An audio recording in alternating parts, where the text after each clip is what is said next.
Rádio Globo. Rádio Globo.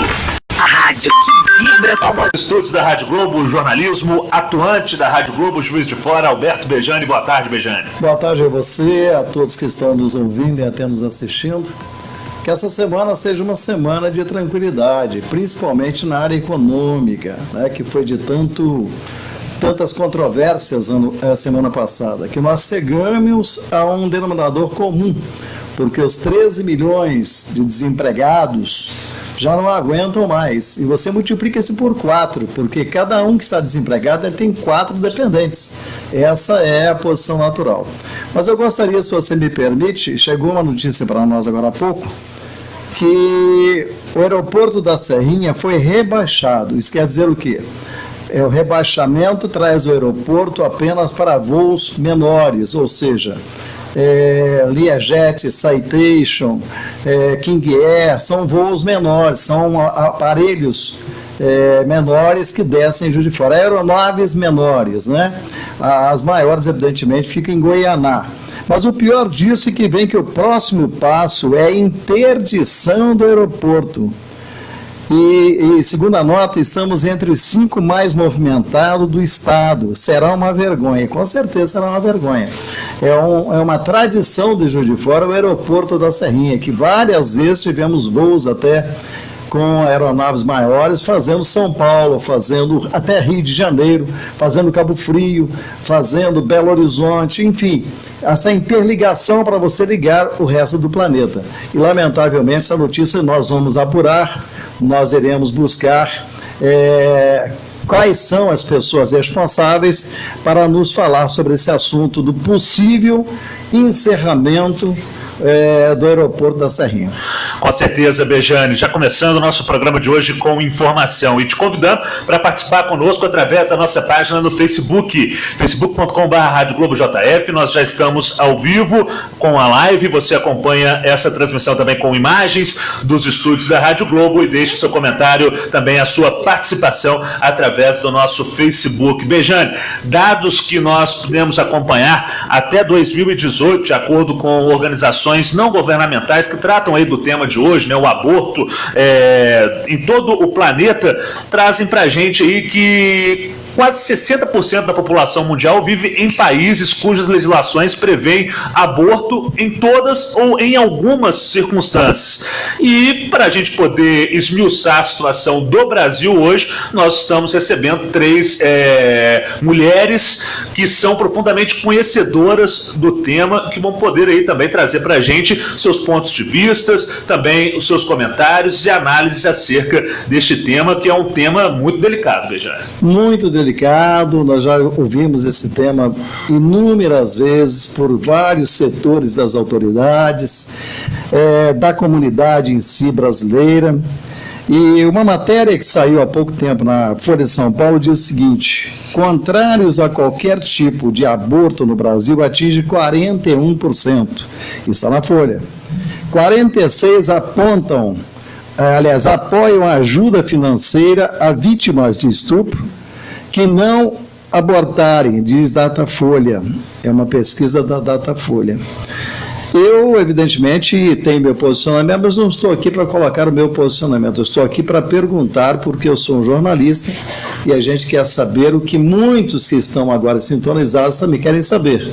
Dessas 3 figuras conhecedoras do assunto, temos uma pastora, temos uma advogada e uma professora que é profundamente entendedora do assunto. Então fica à sua disposição, você que comanda esse programa, e nós estaremos aqui para, dentro esse período que temos, para explorar esse assunto. Professora Lorene Figueiredo, da Universidade Federal de Juiz de Fora, boa tarde, é um prazer recebê-la aqui na Rádio Globo. Boa tarde, o prazer é todo meu, boa tarde aos ouvintes, boa tarde aos presentes, é uma honra estar aqui. Advogada criminalista, doutora Luana Grupo, boa tarde, Luana, é um prazer recebê-la. Boa tarde, é um prazer estar aqui, boa tarde a todos que estão assistindo pela live, boa tarde a todos que estão ouvindo, boa tarde a todos os presentes também aqui. Também conosco a pastora Cecília Chapinotti, Temos o prazer de recebê-la também. Muito obrigado por aceitar o convite da Rádio Globo. Obrigada a vocês, boa tarde também aos ouvintes, a todos presentes. Eu gostaria de agradecer pelo convite.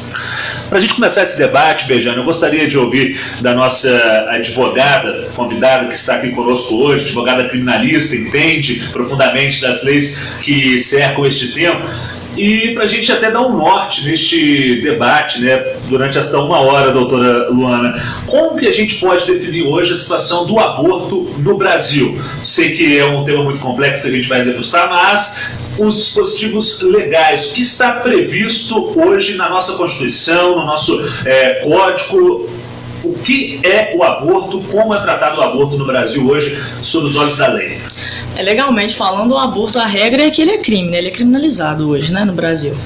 A gente tem o Código Penal que trata da temática, né, no artigo 124 ao 128, né, que são 3 modalidades de aborto, que é o aborto provocado pela própria gestante, o aborto provocado por um terceiro com o consentimento da gestante e o aborto provocado por um terceiro sem o consentimento da gestante. Essa é a regra da criminalização mesmo do aborto.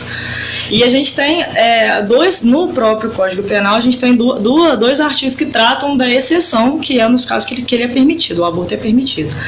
Que quando há risco de morte para a gestante, né, aquela gestação pode gerar algum risco para a vida da gestante, então é permitido ao médico realizar o aborto. E quando o aborto é proveniente de um estupro, que aí é com o consentimento da gestante, ou, se ela for menor, do responsável legal por ela, a realização pelo médico desse aborto. Inclusive pode ser feito até pelo SUS, e a gente tem ainda uma terceira modalidade que é permitida, que foi dada pelo STF, né, no julgamento da DPF 52, que fala na questão da anencefalia, que foi muito debatido, né, no plenário, no Supremo, e o Supremo, através dessa lei, né, dessa controle legal, né, controle de constitucionalidade que a gente chama, que a DPF, ele legalizou, assim, permitiu, no caso de anencefalia.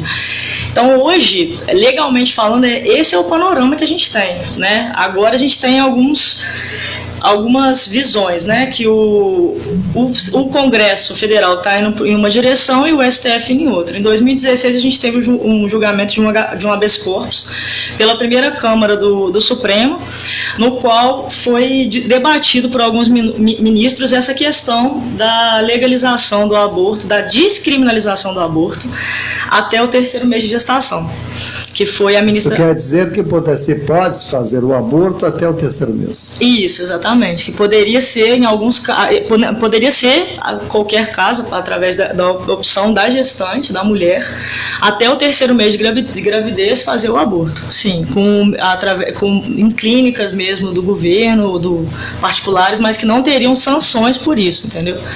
Mas isso foi uma decisão pontual. Isso aí não é o que vale, né? Foi naquele habeas corpus, os ministros debateram nesse sentido, que foi até o ministro Luiz Roberto Barroso, o Edson Fachin e a ministra Rosa Weber. Isso poderia ser um precedente?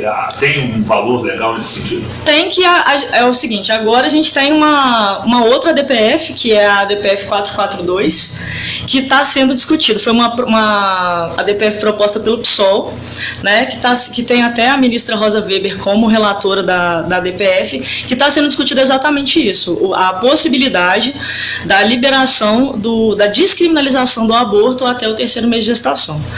Mas até que seja votado e, naturalmente, que essa matéria seja aprovada, vale a anterior. Isso. Valendo a dos 3 meses. Não. Essa dos 3 meses, ela não está valendo. Ela só valeu naquele caso pontual. Entendeu? Até que isso foi um entendimento de uma... Não, foi só naquele caso pontual. Mas, eu gostaria até de trazer a Lorene e a própria Cecília para esse debate, porque, pelo que a nossa advogada, a Luana, pontuou aqui, o aborto hoje, ele existe, ele é praticado. Apenas o Estado não observa ele como um dispositivo legal, mas ele está aí, ele acontece, já que a Luana trouxe esses exemplos todos aí que foram julgados até pela nossa Suprema Corte. E fazendo um adendo, existe clandestinamente, e muitas pessoas se enriquecem trazendo um risco muito grande, inclusive, para a paciente. Não só para a criança que é retirada de uma maneira brutal, como também para a paciente. Como vocês veem isso? Professora Lorena. Com licença. Bom dia, então, de novo a todo mundo. Em primeiro lugar, eu queria me reportar a pergunta que a Datafolha fez, que a questão da pergunta também implica no tipo de resposta que você tem. E uma das coisas que a gente, em pesquisa dessa natureza, a gente critica, eu não sou pesquisadora da área, pesquiso política pública educacional, mas vou me valer da pesquisa do Instituto de Bioética, que é uma pesquisa premiada pela Organização Pan-Americana de Saúde, pela Organização Mundial de Saúde, então vou me valer das pesquisas de minhas colegas, né? Quando você pergunta diretamente se uma pessoa é contra o aborto, todas as pessoas, inclusive as mulheres que já fizeram, vão dizer que são. Porque ninguém é a favor de aborto. O que as pessoas são favoráveis é que as mulheres tenham condições de acolhimento, né, de serem ouvidas e de serem assistidas nas suas escolhas. E assistidas do ponto de vista da saúde pública, do ponto de vista das condições sociais em que ela se insere e do ponto de vista do acolhimento religioso e espiritual também. Porque ninguém que faz uma opção dessa faz porque está feliz ou porque vai fazer disso uma prática recorrente de contraceptivo. Isso é uma atitude desesperada, né? E só para trazer alguns dados dessa mesma pesquisa, a cada 2 dias uma mulher morre vítima de aborto inseguro no Brasil. Né? Pela estimativa que os pesquisadores fazem, tanto do Ministério da Saúde quanto do Instituto de Bioética, pode-se chegar, estima-se, porque a gente tem subnotificação e as pessoas têm muita vergonha por conta de toda a carga de criminalização e moral mesmo que recai sobre a mulher que aborta, até 1 milhão de abortos por ano.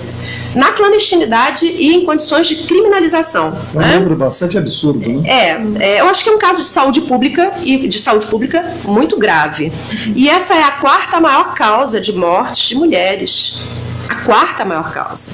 Né? Então, quando a gente discute a descriminalização do aborto, na verdade a gente está discutindo não se as pessoas vão poder fazer ou não vão poder fazer, em que condições e como elas farão, e mais, criar procedimentos e condições para que, através de uma atuação, de uma intervenção de saúde pública, esses números possam ser reduzidos. Professora, uma pergunta.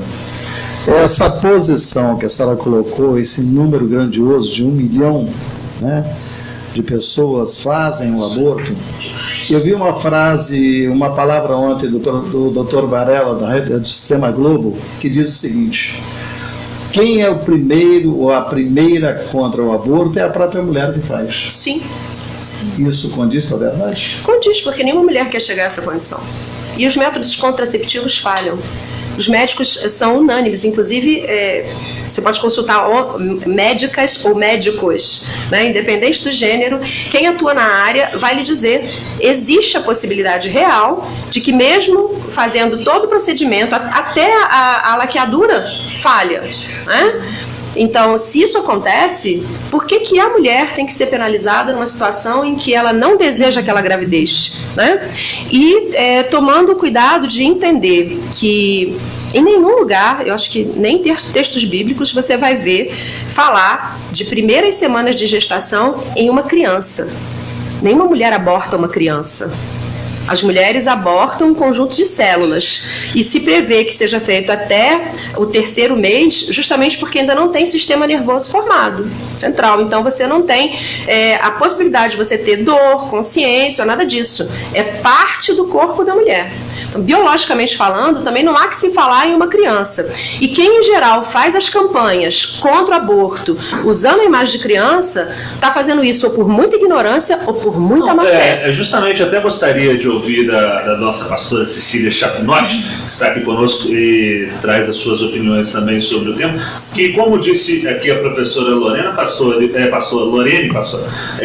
a mulher que é, ou melhor, a pessoa que ela tem ali o seu posicionamento a favor ou contra o aborto, ela se diz a favor da vida, né? E são tags que rodam o mundo com a pro-life, né? Por que ser a favor da vida vida nesse sentido? Por que desse conceito de a pessoa que é contra o aborto se colocar a favor da vida?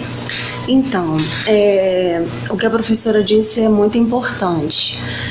Sobre essa questão de vida, né, a Bíblia não relata sobre a vida em si, sobre a questão aborto, mas existe uma palavra em Êxodo que diz: não matarás, e abortar é um crime. Esse capítulo 20. Sim, abortar é crime. E a Bíblia já fala do ser, né? O Senhor, ele já gera um sonho dentro de uma mulher. A vida é um presente de Deus, né? E a Bíblia relata em Êxodo, no capítulo 21 até, que existia na época uma lei, né? Onde quando uma mulher que estava grávida, juntamente, se ela participasse de uma briga, ou um homem batesse numa mulher grávida, e esse filho nascesse antes, ele teria que pagar uma multa sobre isso. Se houver a questão do homem bater numa mulher grávida e essa criança morrer, ele teria que pagar vida por vida. A professora disse sobre a questão que a Bíblia não relata sobre vida, né, a célula, mas o salmista Davi ele declara que Deus já havia, né, no Salmo 139, que Deus ele já via ele quando ele era um embrião, né? E ele disse que os olhos dele contemplavam ele, que havia uma promessa sobre ele, né? Então o aborto dentro disso fica realmente sendo um crime, não só para a lei do homem, mas principalmente para a lei de Deus, porque foi Deus que concebeu a vida e é Ele que tira e é Ele que dá. Eu queria me manifestar, eu acho que nós consultamos as mesmas fontes. Eu fiquei muito tocada pela participação e pela fala da pastora Luz Marina Campos Garcia, que é uma teóloga e bacharel, mestre e doutoranda em Direito pela Universidade Federal do Rio de Janeiro. E ela participa de um coletivo, de um grupo de estudos ecumênicos que faz leituras heurísticas da Bíblia. E justamente a pastora Luz Marina nos alerta para a indevida apropriação do 5º mandamento, não matarás, para tratar da questão do aborto. Por quê?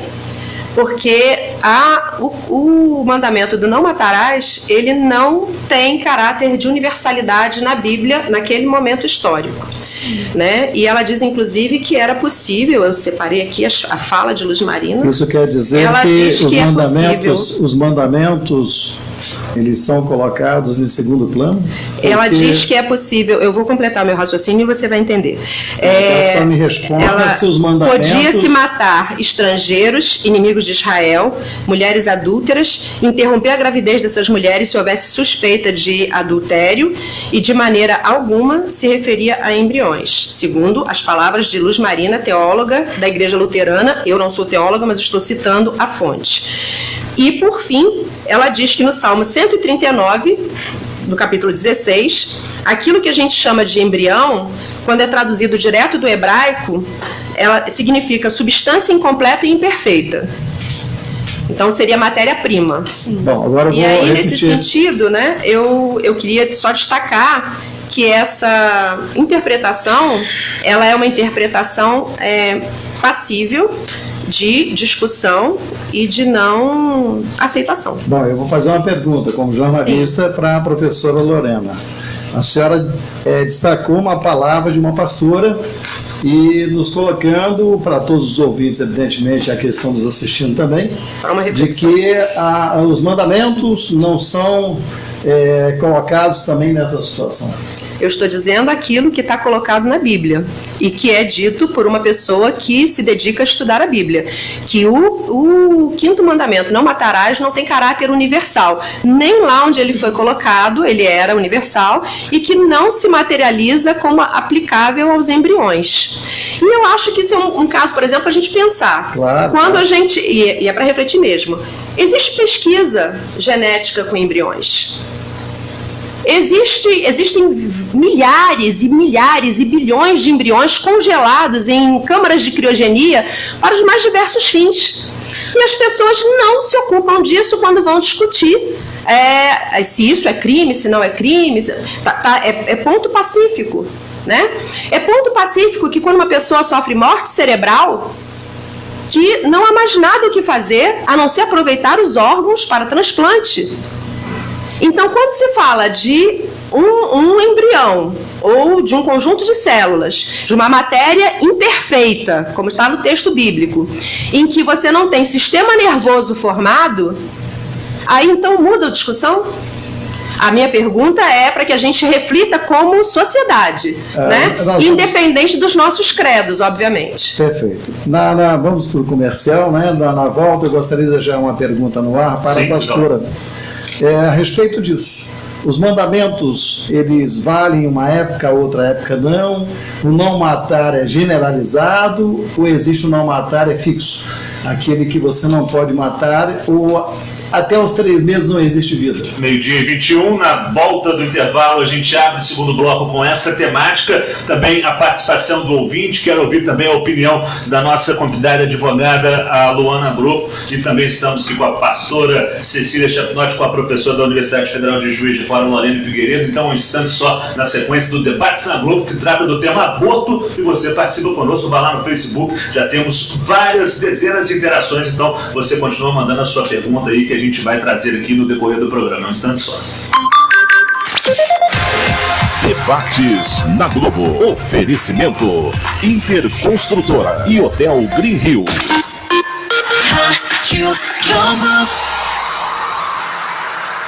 Rádio Globo. Rádio Globo. A rádio que vibra com você. Oi, pessoal de Juiz de Fora e região. Aqui é o Leandro, gerente do Hotel CTC de Caldas Novas. Estou aqui para convidar vocês a nos visitarem e curtir uma programação especial, com muita água quente e diversão. Estamos com uma ótima parceria com a Jussara Turismo. Fone 3215-6235 e 99126-1912. Jussara Turismo, o seu agente de viagens. Espero por vocês. Tchau, tchau.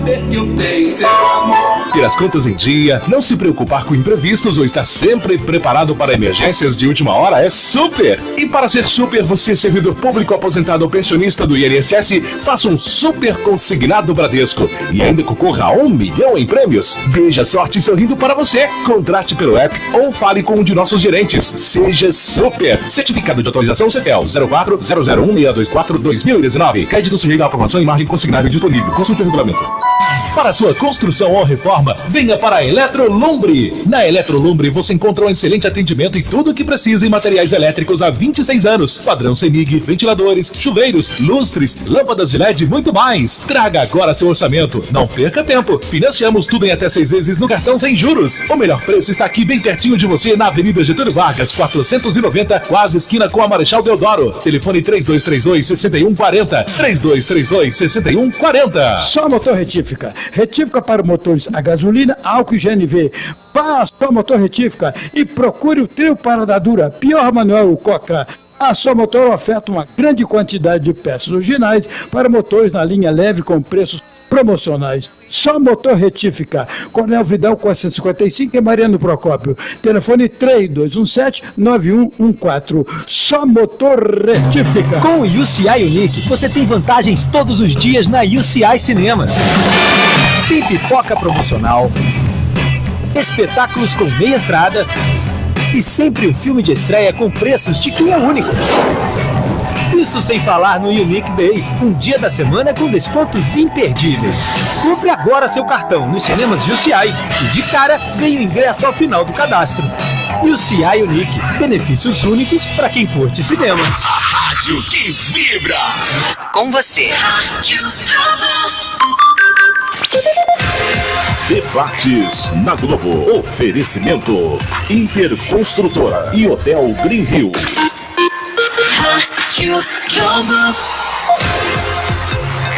populares. Meio-dia 25. Voltamos com o debate na Globo de hoje. Eu falei para você na semana passada, Beijão, que o tema de hoje seria quentíssimo, a respeito do clima frio, mas sempre com temas interessantes. É verdade. Hoje é amor.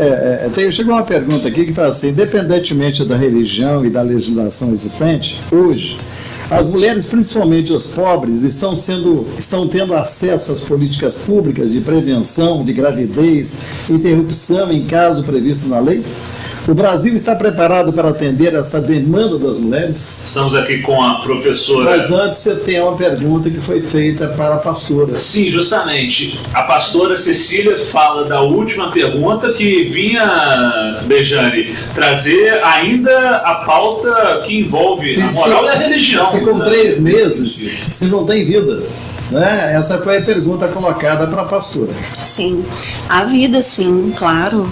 Até porque a gente não vai apenas se respaldar dentro da palavra de Deus, que é importante, né? Eu sempre costumo dizer que se realmente não existisse a igreja do Senhor, o mundo seria um caos. Porque existem pessoas que realmente oram e acreditam na vida, na verdade, na integridade. Com 18 dias, por exemplo, você já consegue sentir os batimentos, né, de uma vida dentro do útero da mãe. Deus mesmo disse para Jeremias: antes que eu te formasse no ventre, eu te conheci. E antes de você nascer, eu te santifiquei para as nações. Então, independente da religião, nós temos um Deus que nos conhece antes de se formar, né, um embrião no ventre. E com 18 dias isso é certo, né? Dá para a gente ouvir os batimentos cardíacos do bebê. E a Bíblia não é só para evangélico, né? Não, a Bíblia é universal, né? Nós temos aí o nosso culto de missões. Ontem eu estava falando sobre isso lá no nosso ministério.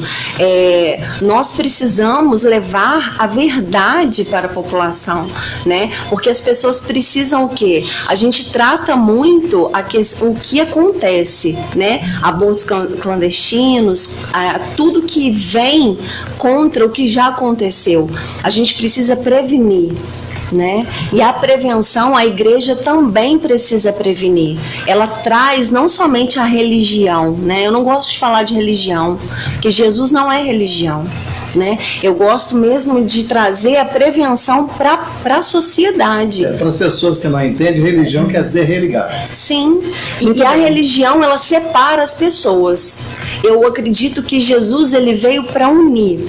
E quando a gente traz a prevenção para uma jovem, por exemplo, de periferia, né? Minha igreja é na Zona Norte, a gente vê muitas jovens grávidas e assim, não tem, elas têm o SUS, elas têm o acesso a uma prevenção de anticoncepcional, né, da camisinha, mas a gente não tem a prevenção da moral, da ética, de levar para aquela jovem: olha, vai acontecer isso se você engravidar, toda uma prevenção mesmo. Para a senhora e para as demais convidadas, até dentro desse, você pode até, Lorena, ir nesse encontro ao responder minha pergunta, mas eu queria trazer nesse sentido, porque você comenta, pastora, que se o Estado falha em levar conhecimento e, dentro desse conhecimento, a prevenção para essas meninas, essas jovens das periferias, das comunidades mais pobres,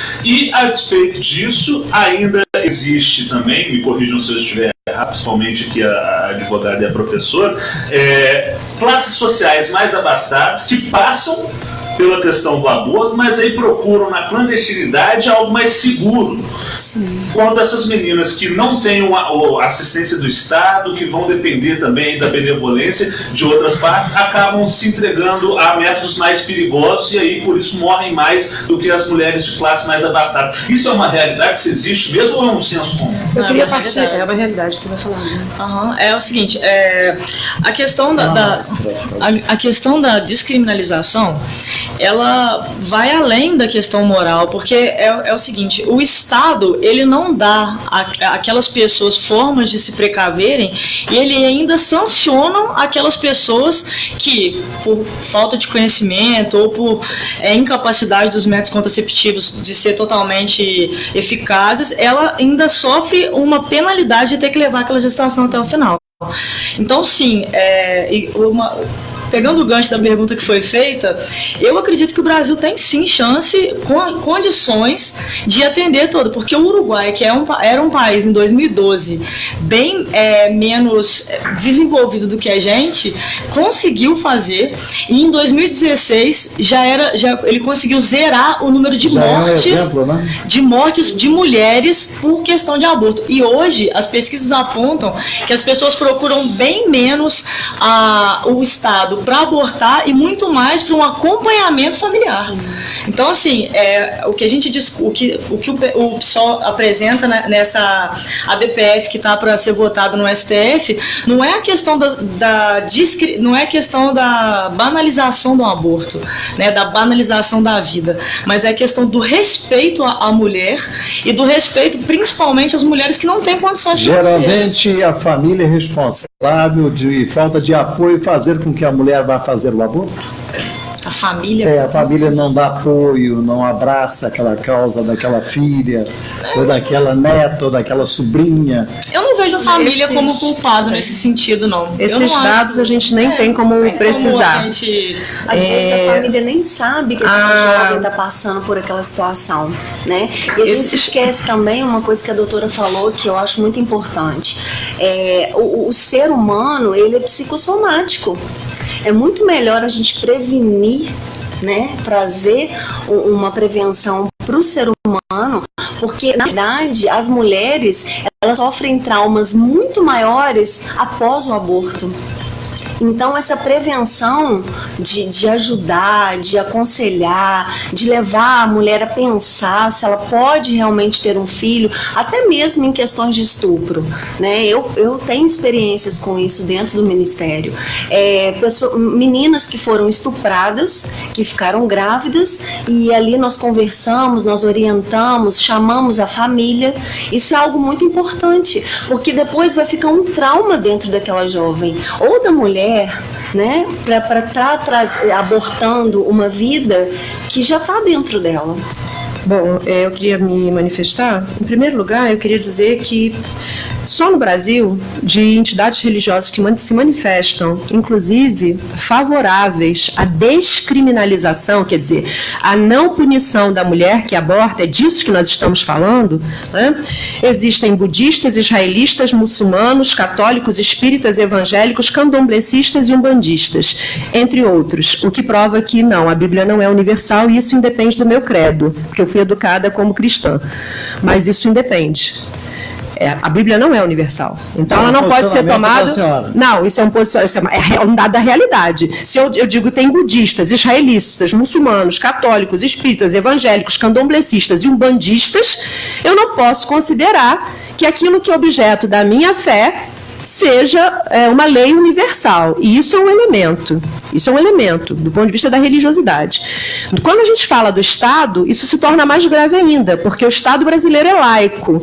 E a única forma dele garantir o direito de todas as pessoas, na sua diversidade, na sua religiosidade, no seu direito a pautar a sua vida por esse valor moral, cristão, ou budista, ou muçulmano, ou lá o que for, é ele preservar essa laicidade, essa democracia.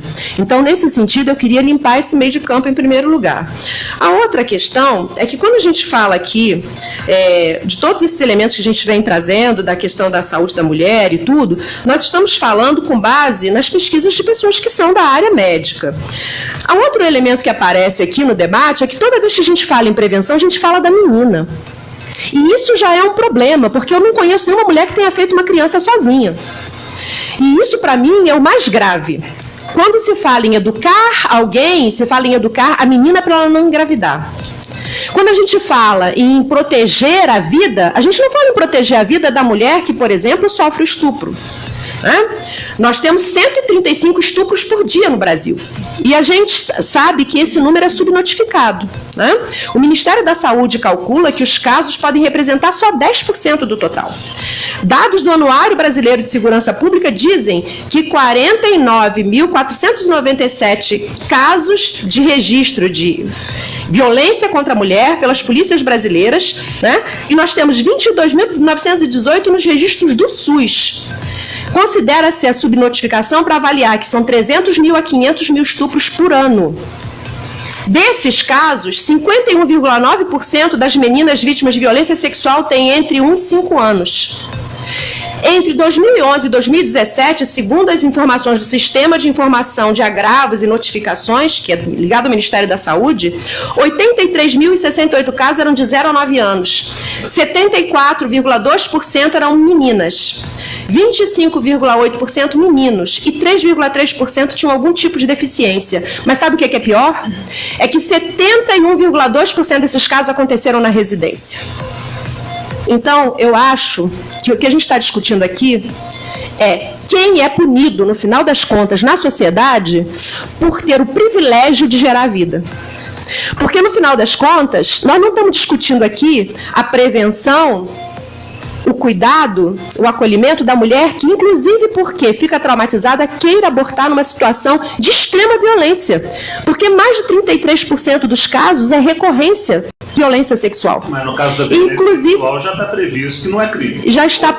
Veja bem, mas veja bem, onde está a educação sexual, onde o Estado não pode cumprir, porque existe todo um debate de quem defende a vida, de que a gente não pode fazer educação sexual na escola, e eu estou querendo discutir isso também, as igrejas vão fazer.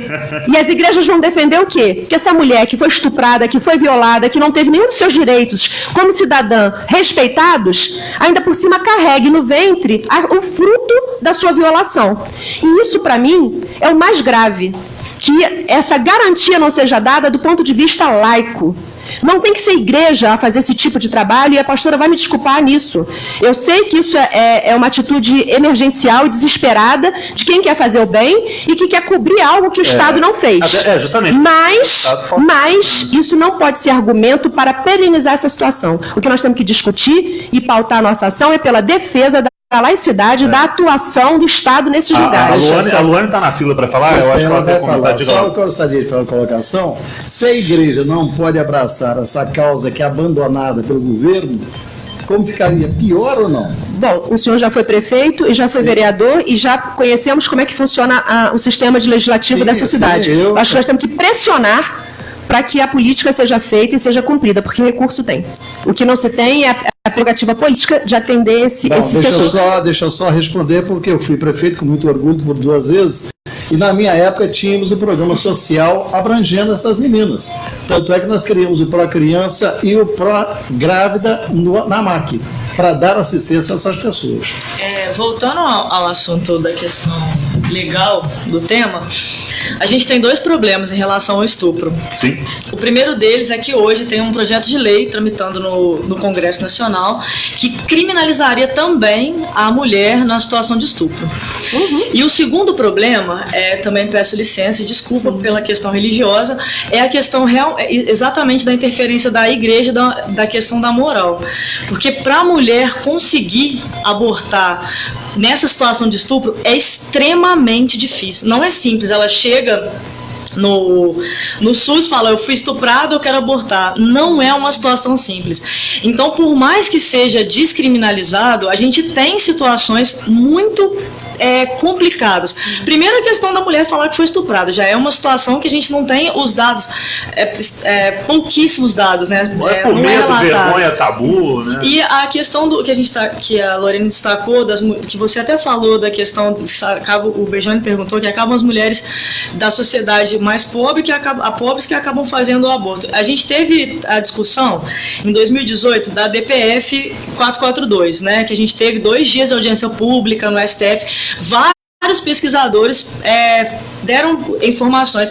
Eu queria destacar a fala de uma das pesquisadoras, porque eu achei extremamente, para mim me assustou muito, porque como eu sou advogado criminalista, eu frequento o sistema criminal, eu sei como é que funciona, e me assustou muito o que ela falou. A pesquisadora, ela chama Débora Diniz, ela é da Universidade de Brasília. Ela falou, se todas as mulheres que fizeram aborto estivessem na prisão hoje, teríamos um contingente de 4,7 milhões de mulheres, pelo menos 5 vezes o sistema prisional, que já é o quarto maior do mundo. Então, seriam 4 milhões de mulheres, se todas as mulheres que fizeram aborto. Então eu acho que o aborto ele tem que sair da esfera do crime, da esfera legal, para se tornar uma questão de saúde pública. Essa é a questão do Uruguai, por exemplo. O aborto ele saiu da questão da criminalidade, né, porque ele existe. O ponto é esse. O aborto existe. Com certeza. Ele é feito. Mas o problema são as condições pela penalização. Esses 3 meses, porque aí a gente começa a entrar em vários pontos que as senhoras mesmo tocaram. No início do argumento da professora Lorena, ela trouxe para a gente a questão até 18 dias é vida, não é vida. Assim também rebateu a Cecília no sentido contrário a isso. Em países na Europa, por exemplo, que já passam a utilizar o aborto, inclusive como prerrogativa de contingenciamento de doenças genéticas, por exemplo, e outros países como o Uruguai trata isso numa esfera de saúde pública de base, né? Ou seja, hoje no Brasil, qual que é o parâmetro legal? Eu até queria que você comentasse um pouco mais, porque o STF deu essa margem de 3 meses. Mas 3 meses é muito, é pouco? Para as pessoas que estão nos acompanhando em casa, qual que é a régua da lei hoje no país? Então, o que é vida, o que não é vida? A gente tem que determinar isso. Então, a regra é o que eu disse, o aborto é crime no Brasil. A exceção são casos específicos, que o STF, através dessas pesquisas que foram feitas, né, de apresentar em audiência pública, estabeleceu a questão dos 3 meses, entendeu? Mas não existe subjetivo. É subjetivo. A gente tem no STF essa questão dos 3 meses, porque foi o parâmetro que os médicos levaram, porque foram feitas pesquisas. Quando se propõe essas ADPFs, né, elas são pesquisas que são feitas, igual quando foi tido o caso da anencefalia, né, que a pessoa que não tinha vida ali. Então é a mesma coisa. O STF ele acaba buscando na sociedade, principalmente nesse caso na sociedade médica, essas respostas, né, de qual que é a precisão, porque eu não consigo te precisar juridicamente uma coisa que é da área da medicina. Inclusive, eu acredito que é um erro, né? Tanto do legislativo como do judiciário atuar de forma sozinha para poder falar, não é vida, não é vida. Eu acho que tem que ter, sim, uma intervenção médica, tem que ter uma intervenção de pesquisa, uma intervenção social, para a gente entender qual que é essa repercussão na sociedade em si. Eu quero fazer um rápido intervalo, na sequência a gente pode até voltar nessa temática. Eu sei que você quer falar, professor, e você também, pastor, mas eu tenho que trazer as mensagens dos nossos parceiros comerciais. É o último bloco, na sequência a gente volta para desdobrar nesse aspecto. É um instante só. Debates na Globo. Oferecimento Interconstrutora e Del Green Hill.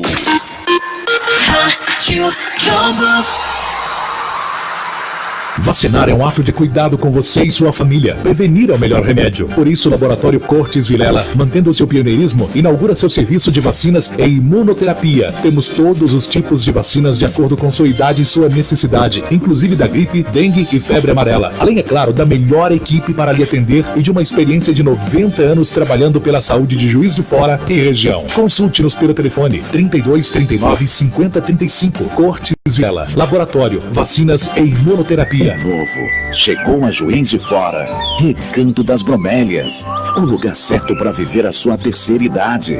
Recanto das Bromélias, uma equipe completa, cuidadores da sua saúde e segurança com profissionais altamente capacitados. Recanto das Bromélias, o lugar certo para a sua vida na terceira idade. Agende sua visita, 32 98400 1311, 32 98400 1311. Quando acontece uma queimada, o esforço é enorme para apagar o incêndio. Muitas vezes somos 30, 50 bombeiros na linha de frente. A gente faz o que pode para combater as queimadas, mas seria bem mais fácil se você fizesse a sua parte para evitar. Não jogue pontas de cigarro próximo à vegetação. Não faça queimadas para limpar seu terreno. Seja consciente e faça a sua parte. CEMIG, nossa energia, sua força. Minas Gerais, governo diferente, Estado eficiente. A pré-venda esgotou em 48 horas. E agora está liberado o primeiro lote do Baile do Nego Velho, com Alexandre Pires. Então corra para garantir o seu ingresso no maior espetáculo de 2019, porque as vendas são limitadas. Ingressos no Shopping da Tecnologia, Planet Music, Shape do Independência Shopping e Cine Cultural. Não perca a oportunidade de comprar com preço de primeiro lote. Apoio Rádio Globo Juiz de Fora. Smart Minas, o maior e mais completo atacado e varejo de Minas Gerais, com ofertas imbatíveis. Cerveja Itaipava Pilsen 550 ml, 2,59. Peito de frango Nova congelado quilo 6,38. Queijo mussarela Porto Alegre peça quilo 15,98. Detergente em pó Tixan 2 quilos 11,99. Smart Minas, aqui você compra mais barato. Agora aceitamos também o cartão Alelo Alimentação em todas as lojas. Olha atenção, você minha amiga dona de casa, donos de hotéis e restaurantes preocupados com a qualidade. Na hora de cozinhar, tem em mãos arroz de pilão Albarusca. Sabe por quê? Ele rende até 20% a mais. Não precisa de escolher. E não precisa lavar também, já ganha um bom tempo nisso, né? Da semente da terra até a colheita, o arroz de pilão Albarusca não sofre aplicação nenhuma de qualquer tipo de veneno. E o seu processo é como arroz no tempo das nossas bisavós. Aquele arroz socado no pilão. Arroz Albarusca de pilão. Você compra nos melhores supermercados. A rádio que vibra com você. Debates na Globo. Oferecimento Interconstrutora e Hotel Green Hill. Meio-dia 46, voltamos com o último bloco de debates da Globo de hoje. O tema é quente, é aborto, é legalização, é vida, é um tema atual da nossa sociedade e a gente convidou o amigo ouvinte e o amigo ouvinte participou. Mais de 3 mil pessoas alcançadas nessa primeira hora só na nossa live no Facebook, com centenas de envolvimentos, dezenas de comentários provocando diretamente as nossas convidadas, a pastora Cecília, também a nossa advogada criminalista Luana e também a nossa professora Lorene, que estão abrilhantando o nosso debate de hoje com suas opiniões fortes. Porque tem que ser assim, são mulheres fortes e opiniões fortes, beijo. É verdade, a gente vai aprendendo, né? Porque a vida é um ensinamento.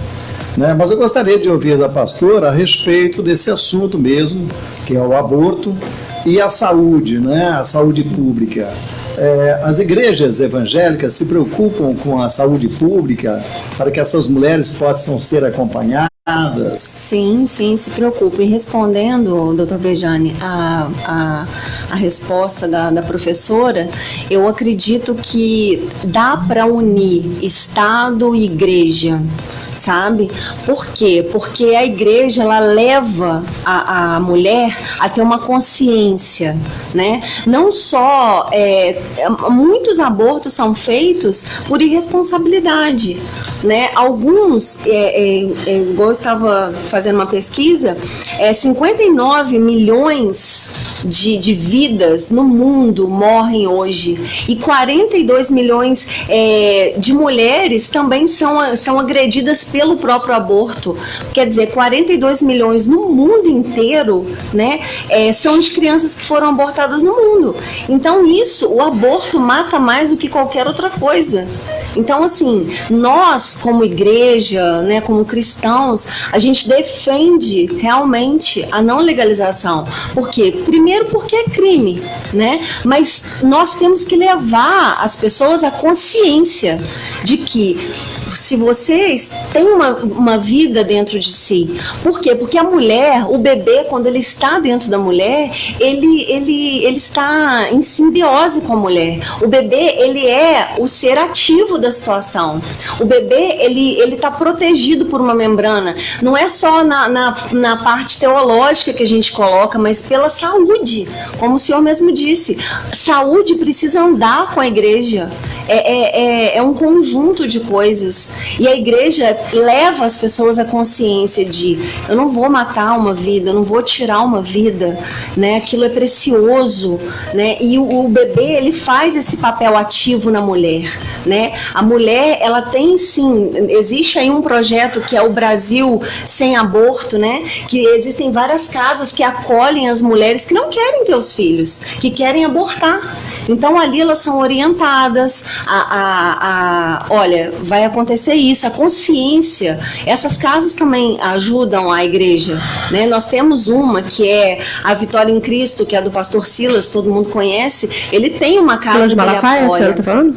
Sim, ele tem uma casa que ele apoia, né, dentro disso. E existe ainda, nesse Brasil sem aborto, mulheres dentro dessa casa, né, que é a Casa de Maria, tem uma outra casa também que a MIC, né, a Serve, que acolhem as mulheres que geram as crianças, não querem ter aquele filho pela dor do estupro, e aquelas crianças são dadas à adoção. São alternativas a essa prerrogativa, mas... eu queria me manifestar em relação a isso. Diga, doutora Lula. É o seguinte, sobre o que a pastora falou, eu tenho dois pontos muito interessantes. No Uruguai, onde o aborto não é crime, a mulher tem uma semana, ela passa por atendimento psicológico e social. Sim. E após essa uma semana ela faz a opção se quer botar o bebê para adoção, se ela quer abortar, se ela quer continuar com gestação. Então, eu vou só dar uma questionada, dar uma cutucada em relação com uma frase do nosso ministro Luiz Roberto Barroso, que está trabalhando, né, que é a favor da descriminalização, um dos votos já conhecidos, que ele fala o seguinte: todos têm o direito de se expressar e defender os dogmas, valores e convicções. O que refoge a razão pública é a possibilidade de um dos lados, em um tema eticamente controvertido, criminalizar a posição do outro. Esse que é o problema, você criminalizar a mulher que quer dar fim àquela gestação. O grande problema dessa questão do aborto é essa, criminalizar uma coisa... Justamente, acho que a sociedade civil, ela se organiza da melhor maneira que ela entende em seus vários núcleos, né, que são diversos, como a professora Lorene já disse aqui em bloco anterior. Mas ainda assim, o Estado, ele abraça todas essas camadas, né? Então deveria partir dessa prerrogativa. Eu tenho uma pergunta para vocês. A gente fala da questão do aborto e são vários níveis, né? Eu abri esse tema hoje, Bejane, trazendo vários níveis, né? São países na Europa, na América do Norte, a advogada citou aqui no Uruguai, próximo da gente, né? Nossa Suíça da América do Sul. Em muitas partes da Europa, incluindo o Reino Unido, hoje a taxa de aborto, embora tenham decrescidos no âmbito geral, vem com o diagnóstico pré-natal de síndrome de Down com a maior taxa dos últimos anos, subida de 90%. Na Islândia, membros do governo já dizem ter praticamente erradicado a síndrome, em entrevista recente ao canal de televisão CBS. Na Dinamarca, onde todas as mulheres grávidas recebem exame de rastreamento desde 2004, o transtorno está caminhando para extinção. A Irlanda é outro país que entra nessa configuração também. À medida que cai a procura por aborto, cresce a procura por tentar não ter um neném com alguma outra tipo de síndrome ou situação de... A ideia é essa, professora. Existe hoje como a moral das mulheres e da família ter dentro dessa situação aí... O que você está colocando é eugenia. Isso nenhuma de nós defende, porque isso o nazismo defendeu. E nós somos contrários a isso. Está acontecendo na Europa. E aí é um problema que eles vão ter que resolver. E não é à toa que foi lá que o nazismo e o fascismo se expandiram. E hoje nós temos problemas muito graves aqui que se assemelham. E eu não vou entrar nesse mérito porque dá um outro programa. Agora, o que eu queria destacar, mais uma vez, é que quando a gente fala em caráter de saúde pública e de educação pública, não é a tarefa das igrejas cumprir. é tarefa do Estado. E é nesse lugar que a gente quer discutir essas coisas, porque não se pode tratar como algo de natureza universal aquilo que é moral particular. E eu vou repetir aqui, a minha educação é cristã, mas isso não entra no mérito do que eu estou discutindo aqui. Eu não quero um Estado que se aproxime da igreja para que fique carimbado com a perspectiva moral de A, de B ou de C, a formação e a educação sexual, né, e a política reprodutiva dessas pessoas. A gente tem que preparar essas pessoas para uma sociedade que seja plural, que seja diversa e que não esteja carimbada com a perspectiva de nenhum de nós em particular, né? E, principalmente, seguindo a teóloga Luz Marina, a gente dizer que o Estado laico não é ateu, é aquele que não confunde crime com pecado. Que as coisas sejam tratadas no seu devido lugar. Se para quem é evangélico aborto é pecado, ok, não aborte. Mas eu tenho que garantir o direito da mulher que não é evangélica, que ela possa ter esses direitos garantidos. E eu quero lembrar que 88% das mulheres que responderam ao questionário da pesquisa premiada são católicas, evangélicas e espíritas. Só para a gente ter clareza de que as coisas não podem se misturar. Agora, eu queria retomar... Doutora, quem vai garantir o direito da criança? Então, veja bem, gente, não é criança, nós estamos falando de 3 meses. Sim, se você fala indivíduo em potencial. De conjunto de um organismo de informação, um conjunto de células em potencial, um ser humano, em potencial. Com 15 dias, mas segundo a pesquisa, com 15 dias, já se sente, a mulher sente... Tem o coração batendo, tem sistema nervoso central, então deixa todo mundo que está com morte cerebral vivo, gente. Não mata não, porque é crime. Olha só, professora, nesse caso, não é uma questão eu queria falar das classes sociais. Sim, rapidinho. Não é uma questão de matar, mas escolher pela vida. Sabe? Não mate as mulheres. Quando a criança está com anencefalia, as crianças ali, ou a mulher vive ou a criança vive. Nem todos os casos. Né? Nem todos os casos. Sim, mas aí você opta pela vida. Então pode se optar. Sabe? Então há exceções. Sim, mas aí você está optando pela vida. Você não está matando, você não pela vida das mulheres, sim, nem presas nem mortas. Mas aí, as mulheres, eu concordo plenamente. Mas se é um direito da mulher escolher. Sim. Eu acho que isso mas, por exemplo, a mulher... Meu útero é meu. Por favor, deixa a pastora completar. Sim, a mulher está passando uma situação complicada. O médico chega para a família e diz: vocês vão ter que escolher quem vive, o bebê ou a mulher. É claro que se escolhe pela mulher, porque é um ser que já está na sociedade, já está interagindo, já tem a vida ali. Isso é escolha pela vida, não é pela morte. E diante da palavra de Deus, professora, o aborto é crime, pecado, Deus perdoa. Então, Cecília, não aborte. Não aborte. Eu acho que o que a gente está discutindo é uma que não é nem o que a Lorene está falando, que o STF vem discutindo, as propostas hoje da sociedade, não é nem questão, é uma questão de escolha. É que a Igreja Católica ou a evangélica, que for, a espírita, ela não penalize as mulheres que não pensam como ela. Sim. Entendeu? Se eu sou mulher e eu não tenho uma religião ou tenho uma religião, isso seria o meu interior, seria problema comigo mesma. De forma e não íntima. do Estado, entendeu? Eu acho que o problema do Estado é mulheres morrem hoje porque fazem aborto da forma clandestina. Exatamente. Isso é problema do Estado, entendeu? E eu queria chamar a atenção para um detalhe. Quero dizer, 45,97% das mulheres que sofrem violência são negras. E a maioria das que morrem por aborto clandestino são negras. Sim. E pobres. Quando a gente fala que a gente é pró-vida, a gente não pensa, por exemplo, na esterilização forçada a que essas mulheres pobres e negras estão submetidas hoje nesse país, inclusive. E as mulheres indígenas também, do Canadá até o sul da América do Sul. Né? Então, assim, há uma contradição colocada aí. Por fim, as pessoas que são favoráveis à vida, elas não pensam que a cada 23 minutos um jovem negro é morto. E que 5 jovens negros que não tinham envolvimento com o crime foram mortos em 80 horas por uma política de extermínio do povo pobre e preto. Então, há 2 pesos e 2 medidas. Há 2 pesos e 2 medidas. Tem essa política de extermínio? No Brasil e no Rio de Janeiro em particular. Nós estamos falando de dados do IBGE e do Fórum de Segurança Pública Brasileiro. O que nós precisamos discutir aqui é o que é ser pró-vida, afinal. Nós precisamos defender a vida dessas mulheres pobres, negras, e garantir que elas tenham acesso à saúde pública de qualidade. E que isso não seja encaminhado por setores privados que têm essa ou aquela orientação religiosa, porque isso não é garantir direitos. Bom, Parabéns a Uma hora de programa, né, Bejane? Poderia dar até editar. Com certeza, né? É um assunto bastante polêmico, não vai terminar aqui. Acabou o outros debates vão acontecer, vocês serão convidados para outras horas aqui conosco, né? Claro que sim.